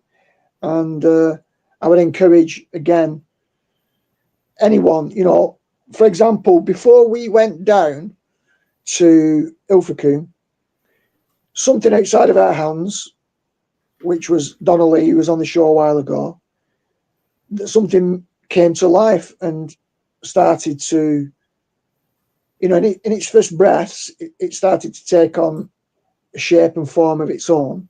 And now it's gathering momentum. But we didn't script any of that. We were just on our path. And then you can see all these people on the different paths, and the paths start to come together. So sometimes you've just got to take a punt, persevere, even on a road that you think, what am I doing here? I'm just sitting on my hands. But sometimes you've got to step up. Sometimes you've got to say, well, how do I freshen this scenario up? How do I get involved? Because if the powers that be are trying to disempower people and stop them getting involved in politics, local action, then at what point do we say, well, I'm not going to let them do that? And I am going to explore. I am going to ask questions. I'm not going to settle for being imprisoned by any system, by any voice, by any authority. I'm going to exercise what I might call on another day my sovereignty, in a very theoretical sense, talk about my sovereignty all day. How many people would fight for, right, resolutely to defend their sovereignty and their freedom, and then when they acquired it, do nothing with it? And this is one of the reasons. Depends on what they think that freedom is as well, because people think they're free because they've got a choice between strawberry and banana milkshake. Exactly. So it depends on what we call freedom. I mean, we are in a slave system, but we're quite happy to be slaves. But the thing is, if you're happy to be a slave, one thing that's always brought up about the Bible is that it agreed with slavery. It's the same slavery as what we're in now. You've decided, look, I can't do anything. I'm going to live on the street. I'll have nothing to do, but I can work for this man, and I'll just work for this man. Putting the ear to the doorpost. Then you could be released after you've done your service. But many said, well, I've nowhere to go. I've had a good life here. I've got a house. I've got a family that I've been able to build up here. So they remain slaves. But we always think of slavery as these people being rounded up and locked in shackles and stuff like that. And it's not just that. The slavery was all the way across the board. Black people enslaved black people and sold black people. White people enslaved other white people and sold them. The white people would buy black slaves off Jewish slave traders who bought them off black slave traders. So how can we all just say it's one lot of people's fault? We've all done it. Whatever race, whatever nationality, whatever creed, whatever religion, they've all done this, because there's nothing new under the sun, Alex. It's all the same old crap. And until we can start that conversation, I mean, it must be bloody awful to sit under the same roof as somebody who's complete contrast in your views. And then when you say, well, let's talk about it, they don't want to talk about it. How many times have we heard recently, oh, I believe what I believe? All right. Well, I don't believe you. Oh, well, you should believe me because of this. Well, no, I don't believe you because you don't show me proof. When it comes to scriptures, if you're right, show me the scripture. If you can't show me the scripture and you want to lean towards what you heard in Latin or what somebody else said, not interested. I don't care what you believe. I don't care what you believe in. I want to know what the truth is. I don't want to be right for the sake of being right, Alex. I want to be right because it's the truth. And until we can... Go on, sorry. Well, for that, I think to focus on truth is somewhat misleading, even though it's correct. It's more about having an objective standard or measure by which we might hope to discover what truth is. Because as soon as we start talking about truth, we obviously know what we have in mind, and then immediately other people are skeptical of us just because we stated a position. You've got to state a position. So to try and be as objective as possible, rather than talking about truth, which has moral overtones, usually implying the morality of the person talking about truth, it's about the objective standard or measure by which we might hope to establish a truth. So one of the things that I discovered I'm often on this Christian mysticism group, and I had some woman coming on the other day with a standard position about God is love, with no remainder, no caveats. And I shared something because she quoted 1 Corinthians 13, love keeps no record of wrongs. And she then tried to twist that into the fact that God would keep no record of wrongs. And so I had to correct that. And I did it in, say, moral, philosophical, theological terms at first. But she came back almost in a woe is me sort of position that struck me that she'd been traumatized or was in some form of deep grief. So that what she was doing was she was appropriating this universalist notion of God is love. In other words, it keeps no records of wrongs, which then becomes universalism, even Satan saved in the end. And I thought, who died in her family? Was it a parent or something who she doesn't know if she's going to see him again? So she desperately, because of grief, needs to believe something and would rather hold on to that, an objective measure. Anyway, when I answered it logically like this, she had no interest. She came back with an even deeper, more entrenched grief. Well, if it's not like that, then I don't want to know. I said, well, that sounds like entrenched in deep grief. So that's what I then did. I said, you got to remember is there's 750,000 words in the Bible, and you're using a small section out of context in 1 Corinthians 13 about love, which is all about showing forbearance to other believers. It's not about God's love for humanity. I said, so the closest would be the parable of the prodigal son, where love keeps no record of wrongs, because when he's there eating the pig's will and thinks, I'll just go back as a servant, he goes back hoping that he'll be accepted as a servant because it's better than eating the pig's will. And then his dad says, I keep no record of wrongs.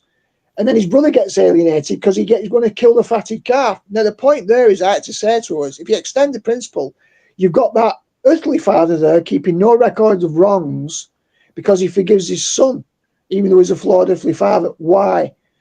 I said he would not have gone out to hunt his son down, find him in the pig's will, drag him back to the farm, dress him up properly again and say, you will be my son.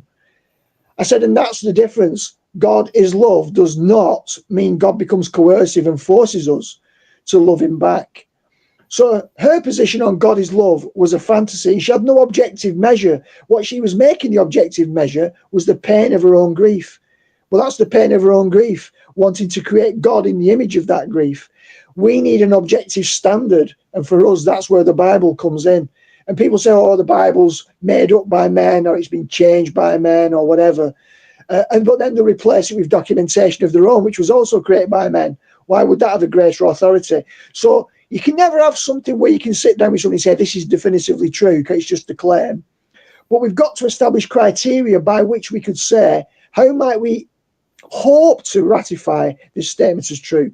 And if we can't even provide an objective standard that we can all agree on, it's just me making a claim. But if I can say, look, by reason, does it not make sense that a document that's existed through oral traditions, transcribed into written traditions over, well over 1,000 years, that this would be a more reliable source document for our stories about God and faith and redemption than some person's dissatisfaction with that claims that the original document was rewritten and then producing their own document made in their own image? Or it was the Knights Templar and suddenly, somebody came across to Cornwall and then there was Arthur at the round table, and you think, right, okay, and Jesus married Mary Magdalene and he was a father, right, okay, well, where did you get that from? From a more authoritative document in the Bible. Well, who wrote it? Well, some guy who was on drugs at the time, but we'll never know. So the thing for me is we'll only ever have the highest possible probability, cogent possibility and coherence of story, never 100% guarantees, always an element of doubt. Question is, what's the most likely?